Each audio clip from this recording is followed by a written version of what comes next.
ఇప్పుడు మనం మధునాపంతుల సత్యనారాయణ శాస్త్రి గారి పెద్ద కోడలు సౌభాగ్య కామేశ్వరి గారితో మాట్లాడి సత్యనారాయణ శాస్త్రి గారికి సంబంధించిన విషయాలు కొన్ని తెలుసుకుందాం. నమస్తే అండి. ఇప్పుడు సత్యనారాయణ శాస్త్రి గారి పెద్ద కోడలుగా ఆ ఇంట్లోకి ఎప్పుడు ప్రవేశించారు? బంధుత్వం ఉందా, మీరు దూరం దూరం వాళ్ళ? బంధుత్వం ఉందండి. ముందుగానే చెప్పుకునేది ఏమిటంటే మధునాపంతుల వారి పెద్ద కోడలు అవ్వడం అనేది నిజంగా చాలా నా అదృష్టంగా నేను భావిస్తున్నాను. అంటే మా మేనత్తే మా అత్తగారు, స్వయన మా నాన్నగారి చెల్లెలు. నా చిన్నతనం గురించి కొంచెం చెప్తే కానీ చెప్పాలి. రాజమండ్రి ఉల్లితోట వీధిలో తను చెప్పినట్టుగా మా నాన్నగారు ఆకుండ్ర రామూర్తి గారు ఆయుర్వేద వైద్యం చేసేవారు. సరే, మామగారు ఈ వీరేశ్వరం హై స్కూల్లో టీచర్గా చేసేవారు. ఒకే ఇంట్లో ఉండేవారు. ఒక పక్కన నాన్న వాళ్ళు, ఒక పక్కన మా మామగారు వాళ్ళు. నాకు అప్పుడు ఇంచుమించు 10-12 ఏళ్ళ వయసు ఉండొచ్చు మామూలుగా. అంటే మామగారు విధానం ఏమిటంటే ఆయన ఏమనేవారు కాదు. ఎందుకో భయం అంటే ఏమీ ఎప్పుడే అవన్నీ మందలించడం అది ఉండేది కాదు. అలా ఉండేది. ఆయన ఏమిటంటే తను చెప్పినట్టు మా అత్తగారు ఉన్నప్పుడు కూడా అతిథిలాగే ఉండేవారేమో అన్నట్టుగా నాకు గుర్తు వస్తూ ఉంటుంది. ఆయన పద్ధతి అది. ఏమీ పట్టించుకోవడం అది ఉండేది కదా. అంటే పిల్లల అనారోగ్య విషయాలు కానీ ఏవో ఒకటి వస్తాయి కదా, అందరూ వీళ్ళు చిన్నపిల్లలు. నాన్న పక్కన ఉండడం వల్ల అన్న చెల్లెళ్ళు మూలని ఆయనకి తెలియకూడదు. ఇలా హాస్పిటల్ తీసుకెళ్ళినట్టు నాన్న చేసే వరకు చేసేవారు. లేనప్పుడు బయటకు తీసుకెళ్ళవలసి వచ్చేది. అది నాన్నని పాపం పట్టుకుని మా అత్తగారు తెలియకుండా పిల్లలకి ఏదో ట్రీట్మెంట్ చేయించడం అలాంటి ఉండేవన్నమాట. అంత ఇష్టం ఉండేది కాదు ఆయన. అలా ఉండేది మామూలుగా ఆయన పద్ధతి. ఎంతమందో వచ్చేవారు వెళ్ళేవారు, పెద్ద పెద్ద వాళ్ళు తను చెప్పినట్టుగా శరభయ్య గారు రావడం వల్ల ఇవన్నీ ఈ పట్టించుకోకపోవడం అవన్నీ కూడా ఆయన అలా ఎందుకున్నారనేటి ఒక ప్రశ్నగా ఉండేది మామూలుగా. అవును. అయితే నేను సంగీతం నేర్చుకునేదాన్ని చిన్నప్పుడు. మా అమ్మ సరదా వాళ్ళు నేర్చుకుంటూ ఉండేదాన్ని. ఒకసారి ఇలాగేదో పోటీలు అయ్యాయి అనమాట. జాగరోత్సవాల్లో పోటీలు పెడుతూ ఉండేవారు. దాంట్లో నాకు ఫస్ట్ ప్రైజ్ వచ్చింది.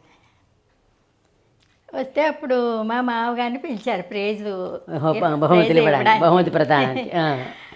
ప్రైజు ఇస్తూ నాకు ఇస్తూ ఈ అమ్మాయి మా కోళ్ళని చెప్పారు స్టేజ్ మీద. అప్పట్లో 10 ఏళ్ళప్పుడు 12 ఏళ్ళు ఉంటాయి నాకు. అది అలా మొదలైపోయింది. అది ఆ మాట అలాగా కోడలు అయిపోయాను అలాగనమాట. తర్వాత మీకు బావమరదల వరసే కూడా కదా. అసలు మీరు ఎప్పుడు మనసులో అనుకోలేదా ఇద్దరును? అసలు అలాంటి ఆలోచన లేదు. అసలు భయం నాకు. వాళ్ళు కనపడితే తను అవపడితే భయం. చిన్నతనం ఇలా అన్నప్పటి నుంచి ఇంకా భయం కూడా ఎక్కువైపోయేది. అలా ఉండేది. మా అంతా చాలా బాగుండేది. మా అత్తగారు మేనత్తములని నాన్న అందరూ ఎంతో ఇష్టంగా అప్పటి నుంచి ఆ ఫ్యామిలీ ఐకమత్యంగా ఉండాలి అవన్నీ ఇంట్లో అలవాటే బాగా. ఎన్నో ఏడైంది అయితే పెళ్ళి అవ్వడం? నాకు 18 ఏళ్ళు ఉంటాయి అప్పుడు. ఓకే, 12వ ఏట అన్నారు, 18 ఏళ్ళకి అయింది. 18 ఏళ్ళకి చేశారు. చదువు మానేమే నావేళ కూడా చెప్పేశారు. నాకు 9th ఏదో చదువుతున్నాను. ఇలా కోడలని చెప్పి ఇంటికి వచ్చాక చదువు మానిపించేమని మా నాన్నతో చెప్పారు. అవునా? ఆ వయసులో చాలా భయంగా బాధగా ఉంది. మరి చదువుకోద్దంటే బాధపడ్డాను. మొత్తమే కాంప్రమైజ్ చేశారు అనుకుంటాను. ఎస్ఎల్సీ అయింది అంతే, చదువు మానేసి. సరే, పర్వాలేదు, అంతవరకు వెళ్ళడం అయింది కదా. వెళ్ళొచ్చేదాన్ని. అలా ఉండేది మామూలుగా. మా అత్తగారు అనారోగ్యం తర్వాత పాపం బాగుండేది కాదు, మంచం మీదే ఉండేది. అలాగా తను కూడా పోవడం జరిగింది. నా పెళ్ళి అయ్యాక నాకు మా అబ్బాయి పుట్టాడు, పెళ్ళాడు శేఖర్. వాడి పేరు కూడా ఆయన ఎలా పెట్టారంటే అప్పట్లో పెద్దాళ్ళు మామగారు 7వ తరం ఆయన శేషాద్రి గారని వెనకెడితే శేషాద్రి గారు, శేషాద్రి శేఖర శర్మ అని మామగారు పెట్టారు పేరు. అంత వెనక్కి వెళ్ళి 7వ తరం అయినా తలుచుకుంటూ ఉంటాం కదా అని అభిప్రాయం అయి ఉండొచ్చు. మా అమ్మాయి పేరు కళ్యాణి రాగం ఎక్కువ మామగారికి ఇష్టం. కళ్యాణి, బిల్హరి ఇలాంటి రాగాల్లో ఆయన తెలియకుండా పాడేవారో మరి తెలిసి పాడేవారో నాకు. సంగీతం అని కాదు, పద్యాలు రాగాల్లో పాడేవారు. అలా కళ్యాణి పేరు ఇష్టములని నా కూతురికి అబ్బాయి ముందు తర్వాత కళ్యాణి అని పేరు పెట్టుకున్నారు. అలా అది అలాగనమాట. మామయ్య గారు పెట్టిన పేర్లే. మామయ్య గారు పెట్టిన పేర్లు అవి. ఇప్పుడు పెళ్ళికి ముందర అయితే ఒకలా ఉంటుంది, అత్తయ్య మావయ్య అంటుంది. పెళ్ళి అయిన తర్వాత అత్తగారు మామ కింద మారుతారు. ఎట్లా ఉండేది అప్పుడు వాళ్ళతోటి మీకు? అత్తగారు అంటే మామూలుగా అయినా కూడా ఇదిగా ఉండేది. అది మారిపోతుంది కదా, మొత్తం మారుతుంది కదా. మరి ఎలా ఉండేదంటే అప్పట్లో రేడియో కొనేవారి కానీ టెలిరేడియో రేడియో ఉండేది మా అత్తారింట్లో. ఆ, అన్నారు నన్ను భాగ్యాలు అని పిలిచేవారు మామూలుగా. ఉమ్, అది ఎవరు పెట్టుకోదు కానీ కోడలు భాగ్యాలు మాత్రం పెట్టుకుందుకు ఒప్పుకున్నాను, పర్మిషన్ ఇచ్చారు అప్పట్లో ఏదో వినడానికి. అయినా భయమే. ఆయన హాల్లో ఎవరితోటినా మాట్లాడుతుంటే ఎప్పుడు మొన్నటిదాకా కూడా మాకు అసలు చాలా భయం, మాట్లాడేవాళ్ళం కాదు ఇంట్లో. ఆ. అంటే ఏమనేవారు కాదు, ఒక అదొక గౌరవం, అంతే అంతే అంతే. అది భయం అనగా మనం అలా అనం, వాళ్ళ పట్ల గౌరవం అంతే. అవును. ఆ. తర్వాత వచ్చిన తర్వాత ఇప్పుడు అత్తగారు తొందరగా పోయిన తర్వాత జనరల్గా ఏంటంటే ఇంటి పెద్ద కొడుకు కోడలిది తల్లి తండ్రి కింద మారిపోతారు. మీ బాధ్యతలు ఎట్లా వచ్చాయి తర్వాత? అందులో మా అయ్యగారు ఎక్కువగా వీటి విషయాలు ఆయన అతిథిలాగే ఉన్నారు అనే మాటను ఆయనే చెప్పారు కాబట్టి, అవును. అత్తయ్య గారు లేరంటే బాధ్యత అంతా మీది. ఎట్లా చూసుకున్నారు అప్పుడు? అప్పుడు చాలా చిన్నతనం నాకు కూడా. అదే మరి వయసు కూడా లేదు కదా, లేదు, అందుకే అంటున్నా. 25 ఎంతో ఉంటాయేమో, ఇంకా తక్కువ కూడా ఉంటాయి. నాకు చాలా షాకింగ్ న్యూస్లా చాలా భయపడిపోయేదాన్ని అప్పట్లో. అలాగా ఉమ్, వీళ్ళు ఏమిటంటే మా ఆఖరి మరిది శర్మ పాపం 5వ క్లాసు 5th క్లాసు 4th చదువుతున్నాడు అనుకుంటాను, ఇతను 6th ఏదో అనుకుంటాను ఈ మరిది ఉమ్, మూర్తి. ఉమ్, మా ఆడపడుచుకి ఒక 15 ఏళ్ళు ఉంటాయి. ఉమ్. పోయిన మా మరిది చెప్పారు కదా, దాని తర్వాత మరిది కూడా అతనికి ఓ 20 ఉంటాయేమో, అంతగా గుర్తులేదు కానీ నాకు వీళ్ళు కుటుంబం ఉమ్, బాధ్యత తీసుకున్నాను. అలా వాళ్ళని నా యథాశక్తి మా భగవంతుడు సాయంతో, అంటే వాళ్ళ తల్లిలా ఎవరూ చూడలేం, చూడలేం, కానీ ఇక తల్లి స్థానం తప్ప బలవంతంగా వచ్చింది కదా అది. అలాగే వాళ్ళని జాగ్రత్తగానే నేను చూసుకున్నాను అనుకుంటున్నాను వాళ్ళని. ఉమ్, బంధువులు రావడాలు వెళ్ళడం అలాగే చేసుకునేదాన్ని. మా అత్తగారు కూడా చాలా కాలం మంచం మీద ఉన్నారు పాపం. ఉమ్, తను వీళ్ళ పిల్లల్ని కూడా చూసుకునే పరిస్థితిలో లేదు తను. ఉమ్. అలా కాలం చేసింది తను. అలా బాధ్యత తీసుకున్నాను. తర్వాత ఇప్పుడు అంటే ఇది పర్సనల్ విషయాల నుంచి మనం ఇప్పుడు ఇటు వద్దాము. మామయ్య గారు రచయితగా ఎంత కవిగాను ఎంతో ప్రసిద్ధో తెలుసు మీకు. ఆయన రాసిన ఆంధ్ర పురాణంలో ఏమైనా మీరు పద్యాలు ఇవి నేర్చుకుని ఉంటే కనుక, లేదు ఇంక దేంట్లో అయినా మీరు సంగీతం నేర్చుకున్నారు కాబట్టి రాగయుక్తంగా ఏదైనా వినిపిస్తే. ఒక మామగారి గురించి ప్రత్యేకంగా అంటే ఇంట్లో వండి పెట్టడం చేయడం విషయాలే కానీ సాహిత్యం గురించి కొంచెం కూడా నాకు తెలియదు. మామగారు ఇంత గొప్పవారు అనే విషయం కూడా నాకు తెలియదు. మామూలుగా వచ్చిన మా అత్తగారు పోయాక మామూలుగా ఎవరో పెద్ద పెద్ద సాహిత్యవేత్తలు గొప్ప వాళ్ళందరూ నా మామగారి కోసం వచ్చేవారు. ఆయన తనన్నట్టుగా ఏవి వచ్చిన వాళ్ళ కాఫీ ఇయ్యని కానీ ఒక భోజనం పెట్టని కానీ ఆయన నోటితో ఆయన ఎప్పుడూ అనలేదు, అసలు అడగలేదు. అది తెమ్మని చెప్పేవారు కాదు, మీరు చూసుకుని ఇవ్వడమే. నేను పక్క నుంచి చూసేదాన్ని. వీళ్ళని ఎవరినో మరదల్ని అడిగి ఎంతమంది అమ్మాయి ఏమిటని మంచినీళ్ళు పంపించి, తర్వాత కాఫీ పంపించి, లేకపోతే భోజనానికి ఉండేవాళ్ళు ఉంటే భోజనం పెట్టి ఇవేనే చేసేది. ఆయన అసలు ఎప్పుడూ మమ్మల్ని ఆ రకమైన ఒత్తిడి తీసుకురాలేదు, చెప్పలేదు అసలు. అలాగా అంటే నేను సంగీతం డిప్లొమా చేశాను మామూలుగా. ఈ పద్యాలంటే నేర్చుకునేది ఎలాగంటే మా బాబాయ్ గారు అనమాట, మా నాన్నగారి పింతండ్రి కొడుకు సూరిబాబు అంట, అతను సూర్యనారాయణమూర్తి ఏదో అతని పేరు. అతను బాగా ఈ పద్యాలు అతనే ట్యూన్ చేసుకున్నాడు అనుకుంటున్నాను నేను. క్యాసెట్లో మొత్తం నాయకరాజపురం అనుకుంటాను 9 పద్యాలు తను క్యాసెట్లో చేశాడు. అది విని అని నేను పాడుతూ ఉంటాను, నేర్చుకుంటూ ఉంటాను. ఒకసారి వినిపిస్తే మేము కూడా వింటాం. గణనాతీత దయాచణంబులు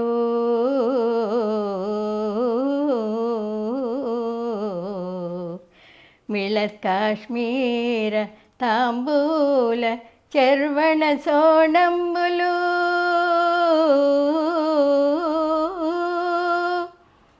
బ్రహ్మ బిందువుల గుప్తంబైన తదాశీర్వచక్కణముల్ కారణమయ్యొలర్చి జగతీ కళ్యాణ సారస్వతోల్బణతల్ భారత భారతి యుగ యుగ ప్రత్యగ్రతన్ దీపియున్.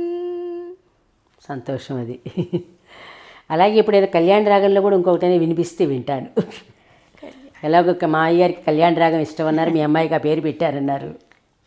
శతధా క్లుప్త సహస్రధా వివృత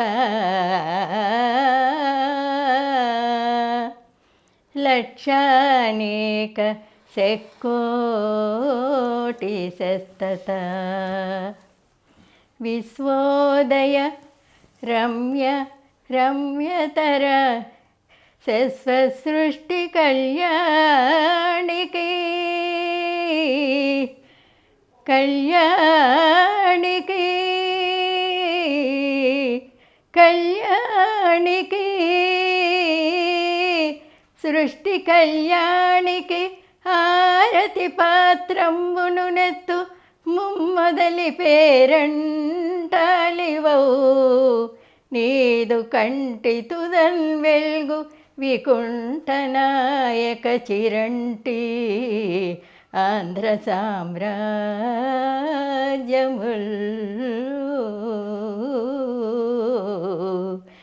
నీదు కంటి తుదన్ వెల్గు వికుంఠనాయక చిరంటి ఆంధ్ర సామ్రాజ్యముల్.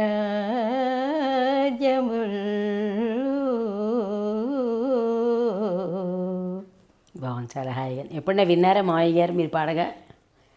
పద్యాలు పాడి వినిపించుకున్నారా? అంత లేదు, మామగారు ఉన్నప్పుడు నేనంత ట్రై చేయలేదు. మామగారు మీటింగ్లో మట్టి ఇది చెప్పాను కదా, మా బాబాయ్ గారు ఆ క్యాసెట్ వినడం వల్ల పాడాను. తర్వాత స్వరసౌరభం అని ఒక క్యాసెట్ చేసాం అనమాట. వాళ్ళ అన్నయ్య కూడా పోయారప్పటికి. అది ద్విభాష నగేష్ బాబు అని వీణ విద్వాంసులు, మా కజిన్, అంటే బంధువు, కానీ బంధువైన ఇంట్లో ఒక మా ఫ్యామిలీ మెంబర్గానే ఉండేవాడు అతను. అతను ట్యూన్ చేసి అతని ద్వారా ఓ స్వరసౌరభం క్యాసెట్ చేసామన్నమాట. తర్వాత ఇప్పుడు ఆయన అంత పేరు ప్రఖ్యాతులు గరించిన ఆయనతో పాటు వాళ్ళ ఇంటికి ఎప్పుడు కూడా మీరు చెప్పినట్టుగా పెద్ద పెద్ద వాళ్ళు వస్తూ ఉంటారు. వాళ్ళతో ఎప్పుడైనా సంభాషణలు జరిగినప్పుడు ఎప్పుడైనా లోపల నుంచి అయినా వినారంటే అక్కడికి వచ్చేయడానికి బయటికి రావడానికి మీకు భయం అన్నారంటే గౌరవం, భయం అని కూడా అన్నాను నేను. ఏదైనా స్పెషల్గా మాట్లాడుకున్న సంభాషణలు ఎప్పుడైనా విన్నారా వాళ్ళవి? నేనండి అలా ఏం లేదు, మామూలుగా పెద్ద పెద్దవంటే నారాయణ రెడ్డి గారు, ఆరుద్ర గారు, ఇలాంటి వాళ్ళందరూ, దాశరథి అందరూ వచ్చి చాలా ఇదిగా వాళ్ళు అసలు కొందరు కాళ్ళ దగ్గర కూర్చున్న వాళ్ళు కూడా ఉన్నారు. అంత భక్తిగా వచ్చేవారు. అది చూడడమే తప్ప ఇంకా తెలియదు నాకు. అప్పుడు చూసిన తర్వాత అనిపించిందా ఇంట్లో మామయ్య గారు ఇలా గ్రేట్ అని అప్పుడు అనిపించిందా? అనిపించిందో లేదో ఇంట్లో మనిషి అంతే, ఇంట్లో మనిషి. మామూలుగా నేను వాళ్ళకి మర్యాదలు చేయడం, ఎంతమంది వచ్చినా ఏం చేసినా వాళ్ళకి మర్యాదలు చేసి పెట్టడం, ఏ ఇబ్బంది లేకుండా ఆనందంగానే చేసేదాన్ని నేను. మీ మామయ్య గారితో మీకు ఉన్న మంచి సంభాషణ ఏదైనా ఉందా ఎప్పుడైనా? సంభాషణ అంటే మామూలుగా ఆయన ఏమిటంటే ఏగో తను చెప్పినట్టుగా అతిథి. మామగారు అత్త పోయాక ఆయనకు భోజనం పెట్టడం అంటే నాకు చాలా కంగారుగా ఉండేది. అంటే మడిగానే చేసేదాన్ని నేను. మడి అనుకునే వాళ్ళం మీరు అన్నట్టుగా. మడి అని మడిపట్టతో చేసేదాన్ని. కంచం, వెండి కంచం అవన్నీ రెడీగా పెట్టేస్తే కాళ్ళు చప్పుడు చేసేవారు హాల్లోంచి, ఇలా ఇలా అనేవారంటే నేను వస్తున్నాను అని. అన్నీ పెట్టేసి ఒక అన్నం తర్వాయిగా పెట్టేదాన్ని అనమాట. కూర్చుని భోజనం చేసేవారు ఆయన. ఏమన్నా బాగుంది అంటే నాకు చాలా అనిపించేది. అస్సలు మాట్లాడేవారు కాదు, ఇది బాగుందని కాదు, బాగాలేదని కానీ, కొంచెం వెయ్యని కానీ ఏమీ అనేవారు కాదు. అలా భోజనం చేసేవారు, నేను అలా నించుని ఆయన వడ్డించేదాన్ని అంతే. ఆ వెండి కంచంలో తినేవారు. ఫస్ట్ టైం తెలియక నేనేం చేశాను, ఒకసారి పని మనిషికి వేసేసాను ఆ వెండి కంచాన్ని. తెలియదు అప్పుడు, చిన్నతనం కదా. ఆ మొన్నాడు ఏం చేశారంటే ఆయన తినేసి ఆ కంచం పట్టుకెళ్ళి కడిగేసుకున్నారు. అయ్యా, పరోక్షంగా చెప్పారు. అలాగ అప్పటి నుంచి మామూలు నేను చదువుకున్నాను అనమాట. చెప్పారు అనమాట, చెప్పకనే చెప్పినట్టు. ఎప్పుడైనా మాట్లాడితే బాగుండు మామగారు, లేకపోతే ఏదైనా అలా అనిపించేది నాకు. అసలు మాట్లాడడం చాలా తక్కువనే. అక్కడ టైంకి అన్నీ ఇచ్చేయడం, ఆయన తీసుకోవడం అలాగే ఉండేది. మీటింగ్లు అయితే ఇద్దరు తండ్రి కొడుకు ఇంకా అలా కబుర్లు చెప్పుకుంటూ ఆ మీటింగ్ విశేషాలు అయ్యి ఎప్పుడో భోజనం చేసేవారు.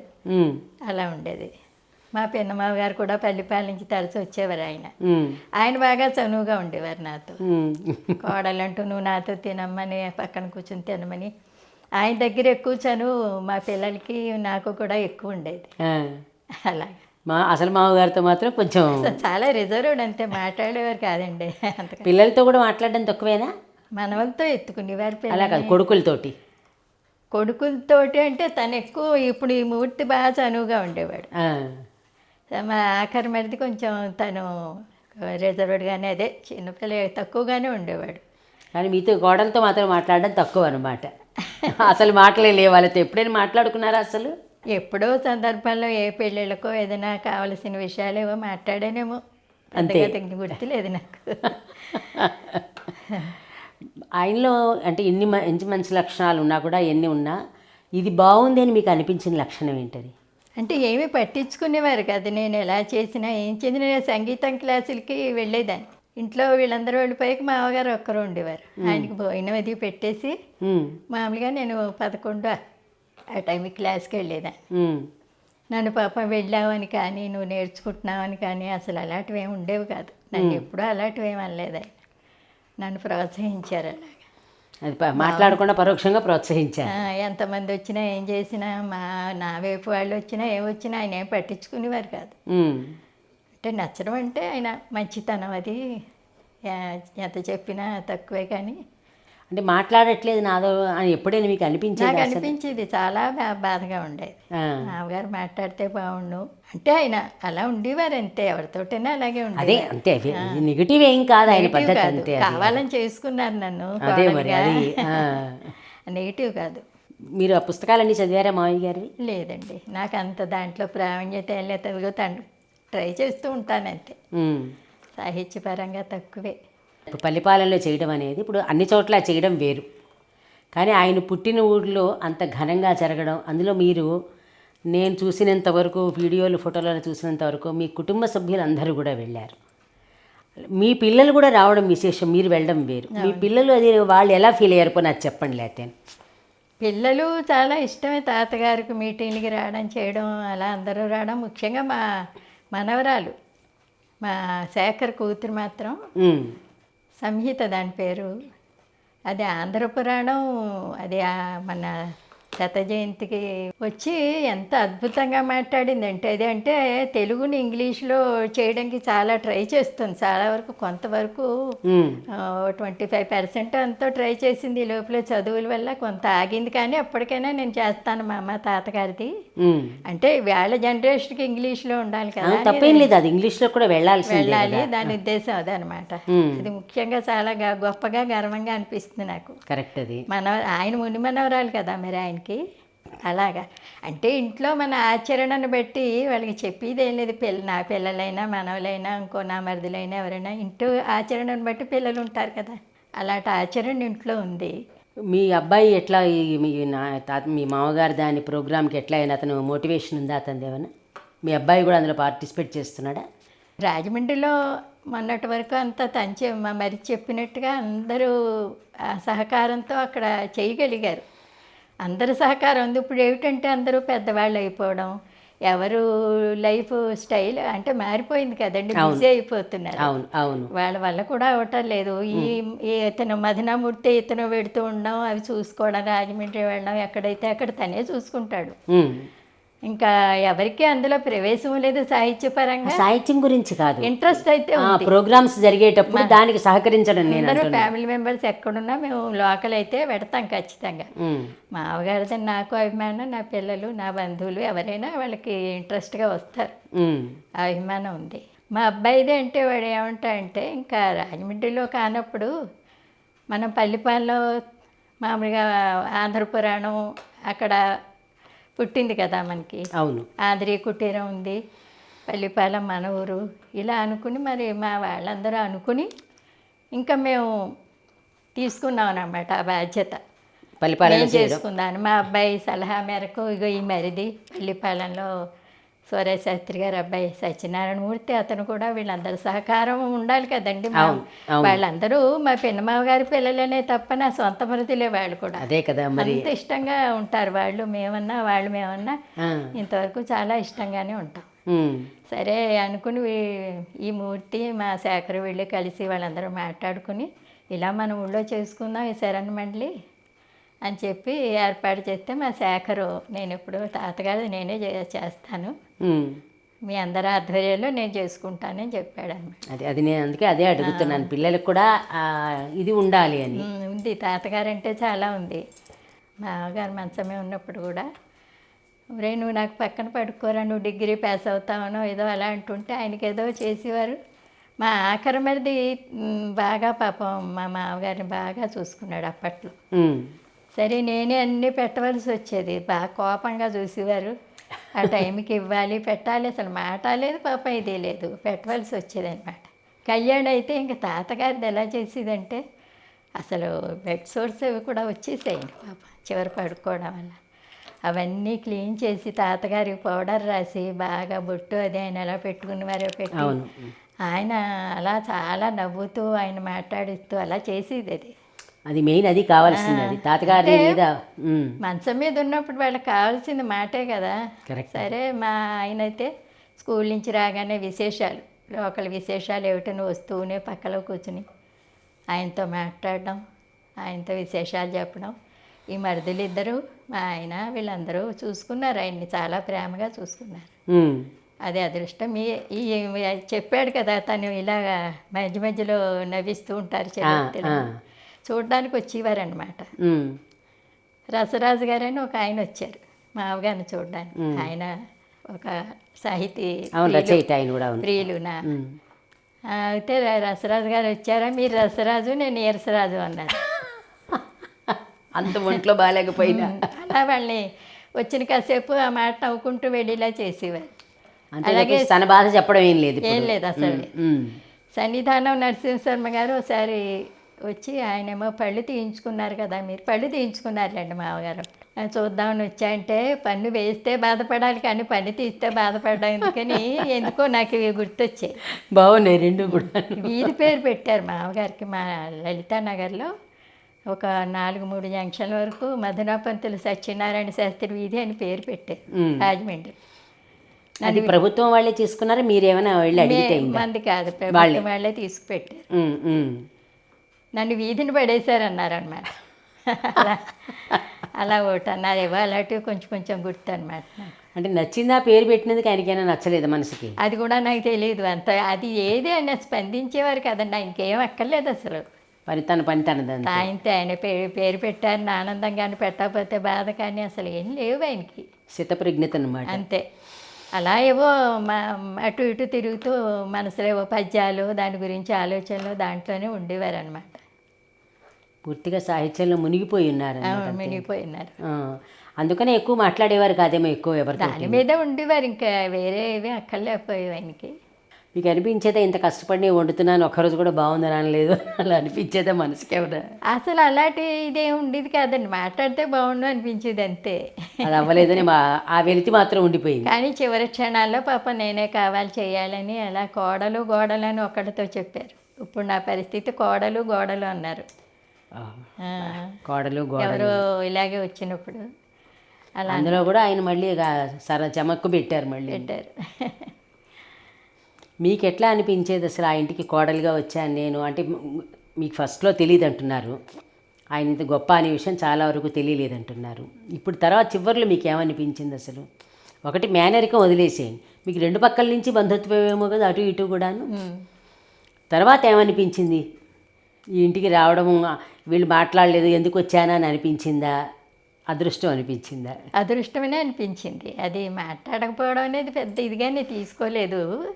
అంటే అంతలా ఆయన అలా అంత అలా ఉండేవారని తప్ప ఎందుకు వచ్చాను ఇలా బాధపడడం అనేది లేదండి. చాలా బాగుండేది నాకు. వీళ్ళందరూ ఎంతో గౌరవంగా చూసేవారు. నా మరిది ఇవాళకి నా పిల్లలాగే అనుకుంటాను వాళ్ళని. నా ఆడబడుచు వాళ్ళు వదిన చేస్తారు ఫోన్లు, వీళ్ళు మాట్లాడుకుంటాం. వాళ్ళని అడుగుతూ ఉంటాను నేను, ఎలా ఉన్నారమ్మా ఏమిటని నేను ఇప్పటికే అడుగుతాను. వాళ్ళు వదిన అంటూ వాళ్ళు చేస్తారు. అంటే ఆ విషయంలో నాకు మా మామగారు పోయాక కూడా నాకు అదే బాధ్యత, ఇదేదో నా బరువు నాకు ఎలాగా అన్నది ఎప్పుడూ నాకు రాలేదు. దానికి మా నాన్న చెల్లెలు పిల్లలు కదా, నాన్న కూడా బాగా చూసుకుంటూ ఉండేవారు. అమ్మకి చాలా వాళ్ళతో ఇది ఉండేది, అమ్మ వాళ్ళని ఇలా చూసుకోవాలి, జాగ్రత్తగా చూసుకోని అలా చెప్పి తప్ప వేరేగా ఉండేది కాదు. కానీ ఇప్పుడు సందర్భం వచ్చింది కాబట్టి చెప్తున్నాను, ఇప్పుడు రోజులు మారిపోయాయి. ఇప్పుడు చెప్పడం తల్లులు వేరేగా చెప్తున్నారు ఇప్పుడు ప్రస్తుతం. ఊరికే వచ్చిందని అంటున్నాను అంతేగాని అప్పటి వాళ్ళు జాగ్రత్తగా బాధ్యతగా ఉండు కలిసి ఉండు అని నేర్పించేవారు మీకు. నేర్పించేవారు. మీకు మీ మామగారిని చూస్తే అట్లా ఏమనిపించేది మనసుకి? నేను అదృష్టంగానే భావిస్తాను. అంతా తనన్నట్టుగా మనకి ఏదో మనకి ఇంత మనీ పరంగా డబ్బులు రావాలి కానీ ఆయన సంపాదించేయాలి కానీ ఈ రకంగా అసలు ఆ ఆలోచనే మాకు ఎవరికి ఉండేది కాదు. ఆ మీటింగులకి అది వెళ్ళేవాళ్ళం కదా, మీటింగులకి అది వెళ్ళేటప్పుడు మా మామగారు మాట్లాడుతుంటే ఎవరన్నా కామెంట్ చేస్తారేమో ఇలాంటి బెంగలు కొంచెం ఉంటూ ఉండేవి, అలాంటి ఉండేవి. చాలా లిమిట్గా మాట్లాడేవారు, చాలా బాగుండేది. ఎందుకో మా నాన్న మనిషి ఏమన్నా ఏమన్నా అంటారేమో అని కొంచెం మా అందరికీ అలా ఎవరు మట్టుకోవాలి అనుకునేవాళ్ళం మేము. ఎప్పుడైనా ఎదురైందా అలాంటి సంఘటన? ఎప్పుడైనా ఎదురైందా? ఏం లేదండి, ఎవరు మాట్లాడడం ఎప్పుడు చేయలేదు కూడా. ఎందుకంటే సరదాగా ఇప్పుడు అంతే, ఒక వ్యక్తికి ఒక పాపులర్ అయ్యాలంటే మంచి చెడు రెండు మాట్లాడుకుంటారు వాళ్ళు. మంచి చెడు అంటే వాళ్ళకి నోటికి వచ్చినట్టు నా ఉద్దేశం. మీటింగ్కి వెళ్ళడానికి కూడా నాకు ఖాళీ ఉండేది కాదు. బంధువులు ఉండేవారు, ఇంట్లో ఈ సాహిత్య ప్రియులందరికీ నేను చేసి పెట్టవలసిన పని ఉండేది చాలా. ఇంకా ఎప్పుడైనా వెళ్ళాలి, ఇంకా మంచి మీటింగ్ ఇది వెళ్ళి తీరాలన్నా, అంటే మీటింగ్లు అన్నీ మంచివే కానీ అది కాదు నా అలాగే కొన్ని కొన్ని ప్రత్యేకంగా కొన్ని వెళ్ళాలనిపించి ఏదో కొద్దిగా వెళ్ళేది, అంత తక్కువే నేను వెళ్ళాను. ఇప్పుడు ఇందాక మనం చదువుకున్నాం కదా నాయకరాజు పర్వం, అది దాంట్లో ఇంకొక 2 పద్యాలు వినిపిస్తాయి.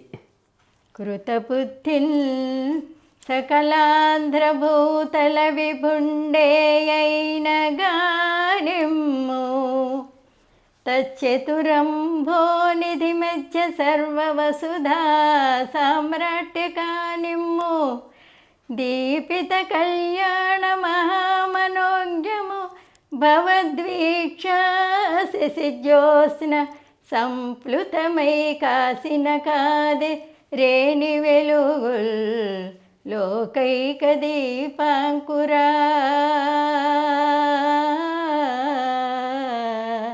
లోకైక దీపాంకురా లోకైక దీపాంకురా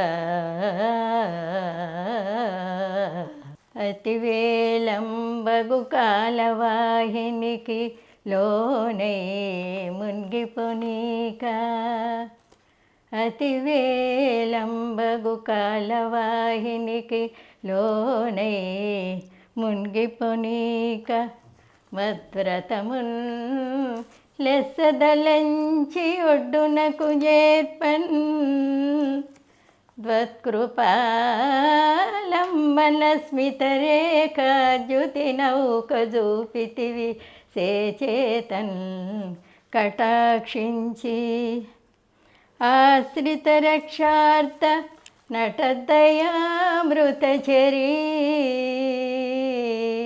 శ్రీరంగధామేశ్వరీ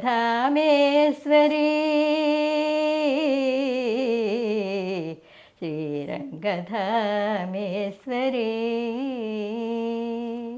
చదవగలిగితే ఇంకో 2 పద్యాలు చదవండి. అన్నీ తలో రాగంలో ఉన్నట్టున్నాయి కదా. ఇది కృతబుద్ధి అన్నది మోహన్ రాగం అండి. అతివేలంబగు అన్నది అభేరి రాగం. అభేరి నగుమోము. నితరాముద్భట సంగరమ్ముల కృపాణి పాణి సర్వాణి ఉన్నత విద్యా విలసత్ప్రసంగముల వీణాపాణి యౌవాణి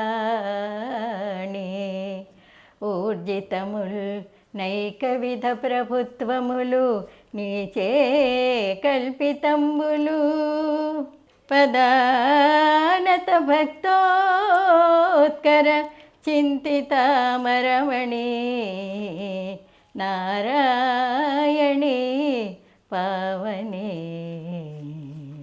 ఇదే రాగంలో చేశారు. ఇది గౌరీ మనోహరి. ఇవన్నీ మా బాబాయ్ గారు నగేష్ బాబు అని చెప్పాను కదా, వాళ్ళు ఇదిలే. నేను తినేవాడి దగ్గర నేను ఆ క్యాసెట్ నేర్చుకున్నాను తప్ప. పర్వాలేదు, ఏదైతే అది చదవండి.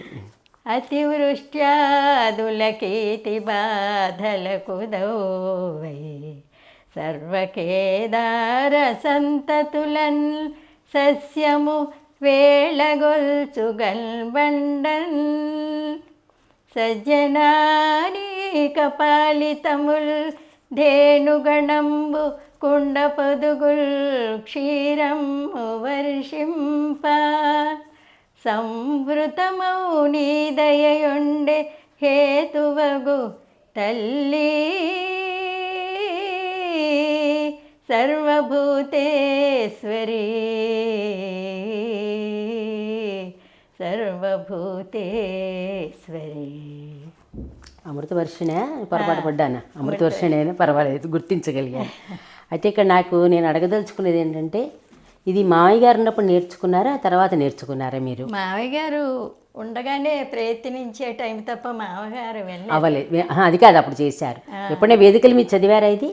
వేదికల మీద అంటే ఇలాగ మామగారి జయంతి సందర్భంగా అనుకుంటాను నేను. ఈ నాయకరాజపర్వంలో ముత్యాల ముక్కర ఆ సందర్భంలో నేను స్టేజ్ మీద పాడాను ఈ పద్యాలు 9 పాడా. పక్కనే నగేష్ బాబు వేణు వాయించారు. అంటే ఏ రాగానికి ఆ రాగం మార్చాలి కదా, మారుతుంటే కానీ అతను ఆయన ఫ్లూటు ఇలా వేటలతోటి 9 నేను మామగారు ఆశీస్సులతో చదవగలిగాను. అందరూ మెచ్చుకున్నారు. అది చాలా ప్రత్యేకం. ఎందుకంటే ఒక మామగారు అంటే ఎవరు రాసినా, తండ్రి రాసినా ఎవరు రాసినా కానీ ఒకళ్ళు రాసిన వాటిని ఒకళ్ళు ట్యూన్ చేయడం, దాన్ని మీరు నేర్చుకొని ప్రదర్శించడం అనేది చాలా స్పెషల్ అనిపిస్తుంది. ఎంతవరకు కానీ అంటే చాలా తక్కువ మందికి దక్కే అరుదైన అవకాశం ఇది. చాలా సంతోషం. మీరు ఇంకైనా చెప్పదలుచుకుంటే మామయ్య గారి గురించి మీ మాటల్లో చెప్పండి. మామగారు చాలా గొప్పవారు అన్న విషయం అలా తర్వాత ఇప్పటికన్నట్టుగా తెలిసిందేమో అనిపిస్తుంది నాకు. ఇప్పటికి ఇంత లక్షల మంది అంత అభిమానులు అన్నది ఎంత గర్వంగా మేము ఫీల్ అవ్వాలి. కుటుంబ సభ్యులందరం చాలా గర్వంగా ఉంటాం.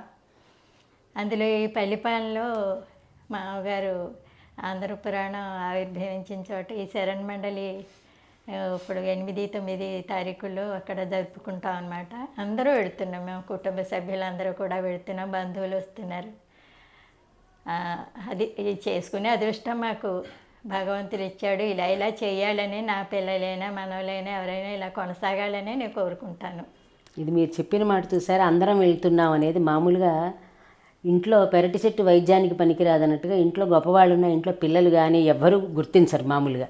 పాపం వాళ్ళు ఇంట్లో ఈగల మోత బయట పల్లకీల మోతలా ఉంటారు. కానీ ఇప్పుడు మీరందరూ మీ తరం కాకుండా తర్వాత మనవలు అందరూ కలిసి వెళ్ళడం అనేది, మామూలుగా పెళ్ళిళ్ళకి ఎడతారు, ఏదో శుభకార్యాలకు పెడుతూ ఉంటారు. కానీ మీకు అంతకంటే ఇది ప్రధానంగా అనుకుని, ఇదే మీకు పెద్ద శుభకార్యంగా అనుకుని వెళ్ళడం అనేది మెచ్చుకుని తీరాలి. అది సత్యనారాయణ శాస్త్రి గారికి మాత్రమే దక్కిందేమో అని కూడా అనుకోవాలి. ఇది అవకాశం మాది, మాకు మాత్రమే దక్కిన అవకాశం అనుకుంటున్నాను నేను. సత్యనారాయణ శాస్త్రి గారి మీద ఇచ్చిన సమాచారం వాళ్ళ అబ్బాయి వాళ్ళ కోడలు ఇట్లా ఇవ్వడం అనేది మా వ్యూస్కి ప్రత్యేకంగా అది ఘనత. అది నాకు తెలిసినంతవరకు మీరు బయట ఎక్కడ ఇంటర్వ్యూలు ఇవ్వలేదు అనుకుంటున్నాను. నేను ఇదే ఫస్ట్ టైం ఈ అవకాశం. నాకు మామగారి గురించి కొన్ని మాటలు చెప్పుకునే అవకాశం, అదృష్టం నాకు ఇచ్చింది మీరే కదా. మరి మీకు చాలా కృతజ్ఞతలు చెప్పాలి, ఆశీస్సులు చెప్పాలి. అది అంతవరకు ఒప్పుకుంటాను. ఇది చాలా సంతోషకరమైన విషయం.